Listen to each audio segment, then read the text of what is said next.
In today's video, I'm going to teach you how to make curve shape using Subtract in Figma. First, open your design in Figma so you are working on the frame or canvas where the curve is needed. If you are following along in an existing file, zoom in a bit so small adjustments are easier to see. Start by creating your base shape. Press the R key to activate the rectangle tool. Then click and drag to draw the rectangle where you want the final curved cutout to appear. You can make it any size you like. If it helps, give it a solid fill so the cut is more visible against the canvas. Next, create the cutter that will form the curve. Press the O key to switch to the ellipse tool and draw a circle. Holding Shift while you drag will keep it perfectly round.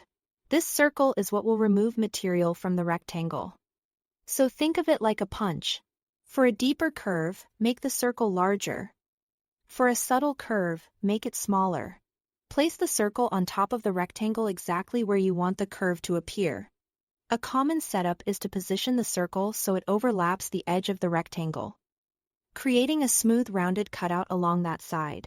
Make sure the circle is visually on top of the rectangle. Stacking order matters because the top shape becomes the cutter. When the alignment looks right, select both shapes. You can do this by dragging a selection box around them or by clicking one and then Shift. Clicking the other. In the top toolbar, find the Boolean groups icon and choose Subtract. Instantly, the circle carves into the rectangle, leaving a clean curved notch. This operation is non-destructive, so you can keep editing it. To refine the curve, adjust the position or size of the circle even after the subtraction is applied. In the Layers panel, expand the Subtract group if needed and select the circle inside it. Move it with your mouse or nudge with the arrow keys to fine-tune the depth and placement of the curve.